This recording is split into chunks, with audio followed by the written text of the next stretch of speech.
É isso, pessoal. Amanhã tem jogo entre Brasil e Paraguai. E hoje, o Ancelotti anunciou grandes mudanças na escalação que prometem transformar a seleção.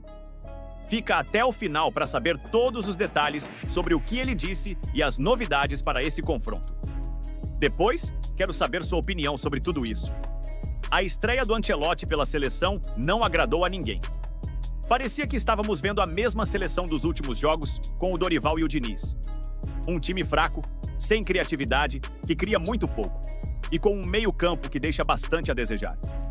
Mas calma, não dá para sair criticando o Ancelotti agora. Ele só teve 2 treinos com o time antes dessa partida. E tem mais, estávamos jogando fora de casa contra a seleção que tem a segunda melhor campanha dessas eliminatórias, o Equador. E não podemos esquecer que o Equador foi a única equipe que conseguiu vencer a Argentina nessas eliminatórias, atual campeã do mundo. Ou seja, o Equador não é qualquer time. Quem conhece futebol sabia que seria um jogo difícil e que não seria nada fácil para o Ancelotti ir para a seleção. Um dos grandes alvos de críticas nesse jogo foi, sem dúvidas, Richarlison, já que todos esperavam uma boa atuação dele. No entanto, ele acabou perdendo muitas chances e decepcionando. Mas o maior problema do Brasil contra o Equador foi a falta de criação de jogadas. O meio-campo demonstrou pouca criatividade. Embora o Brasil tenha bons jogadores nesse setor, como Casemiro e Gerson, nenhum deles tem como principal característica a armação de jogadas, o que resultou em uma seleção com pouquíssimas chances reais de gol.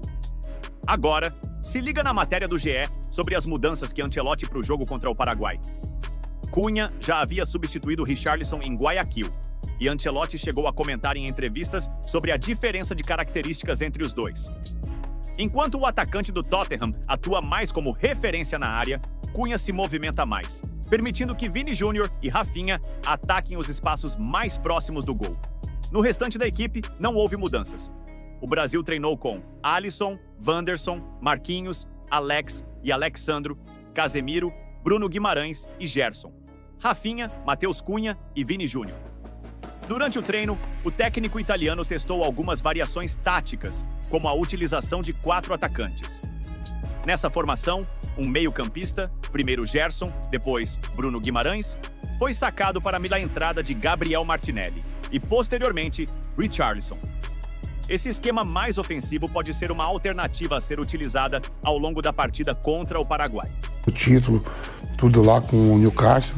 Casemiro retomou a temporada no final, jogando bem, fazendo gols decisivos. Eu tô falando em termos desses 3 jogadores de meio campo. O Matheus Cunha foi muito bem. O Hampton está indo para o Manchester United. Na parte do setor defensivo, a gente tem ainda o Militão se recuperando. Tem o Gabriel Magalhães, que joga no Arsenal também, que estava vivendo uma bela temporada e teve o problema de lesão. O Marquinhos a gente já conhece de outros carnavais. Estava aí lutando para conquistar uma Liga dos Campeões e conquistou, liderando o Paris Saint-Germain. As laterais aí que aí precisa mesmo de gente, né? Para mim ainda o Alexandre é o melhor deles tudo. Outros tiveram oportunidade e não renderam. O Arana, por exemplo. Não viu o Arana ainda jogar uma grande partida. O Wanderson tá chegando agora tendo oportunidade. Não comprometeu em nada lá no jogo de ida lá no Equador, em Guayaquil. Mas precisa melhorar a qualidade ali no indivíduo mais. É porque no individual é muito bom, mas dentro da seleção, esse meio campo, os 3 juntos, também foi a primeira formação, né, que o Ancelotti teve. E não tem muito tempo, eu acho que precisa de um meia. Eu vi o Almada e o México junto contra o Chile. Né, o Almada dando passe pro primeiro gol, depois ele junto com o Messi. Tô falando assim, esses camisa 10 que os argentinos estão fazendo e a gente parou de fazer. O Esteban jogava a vida toda na base como 10. Só o profissional vai pra beira do campo lá, fica lá espetado de um lado, o Antony joga do outro. Tem vários jogadores, Martinelli, Vinícius Júnior, Rodrigo. Tô falando esses camisa 10 que o Brasil parou de produzir, que os argentinos têm. E quando a França quer, bota o Mbappé para fazer. Se quiser, a Inglaterra faz com o Harry Kane, Bellingham. Esses jogadores de qualidade. É só ver ontem a final, pô. A final ontem dessa Liga Net aí. Os jogadores de meio campo, pode ser um camisa 5, pode ser um 8. Os caras indo para dentro. O Vitinho jogando demais. O primeiro gol mesmo, o segundo gol mesmo que a Espanha faz, o Pedro vem na tabela, mete a bola. É isso que eu tô falando, Bruno. Esse espaço a gente não vê na seleção brasileira no meio campo. Não vê. Vamos ver se amanhã contra... Por isso que eu botaria o Rafinha por dentro. Amanhã é o Paraguai. O Paraguai não vai vir aqui de peito aberto, saindo para atacar, vai jogar no erro do Brasil. E o Brasil já está na Copa do Mundo, porque não arrisca mais um pouco. Porque eu acho que a 7ª vaga, para mim, vai ficar com a Venezuela. Dá pra testar mais. A gente pode depois criticar assim, tá vendo? Se terminar em sexto, o Brasil terminou em sexto. Tá vendo? Ainda, se não mudasse, estaria fora da Copa. Mas a regra já não é mais essa. A regra é que vai 6. Hoje, se a regra fosse antiga, o Uruguai estaria nem na repescagem. O Uruguai é o 6º. Mas a regra mudou, vai 6. Pronto. Jogar com a nova regra. A nova regra debaixo do braço. É isso. Vamos ouvir então agora sim o Alisson e aí depois o Raí e o Bruno falam dessa questão defensiva, que é um ponto forte da seleção, comparando com o ataque, né, o meio pra frente, que às vezes, muitas das vezes, acaba deixando a desejar. Vamos ouvir a palavra de Alisson aqui na Jovem Pan. O Mister já trouxe uma organização defensiva muito boa pra gente, pra esse jogo especificamente.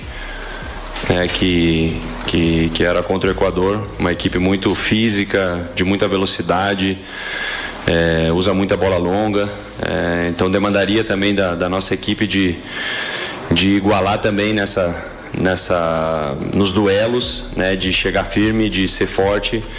Então, com certeza, ele trouxe para essa primeira partida assim, um foco, né, de ter um sistema defensivo sólido, que eu acredito que isso é uma base, né, para toda boa equipe, é ser sólido defensivamente. Então, tanto a maneira, os jogadores que ele escolheu, né, para atuarem nesse jogo, desempenharam muito bem esse papel, né, todos os jogadores, mas claro que sempre tem ênfase na última linha, na linha de 4, no Casemiro, que dá uma sustentação muito boa ali na frente da zaga.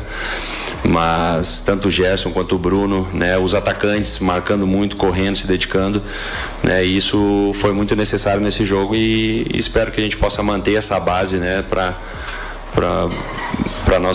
o decorrer dos jogos.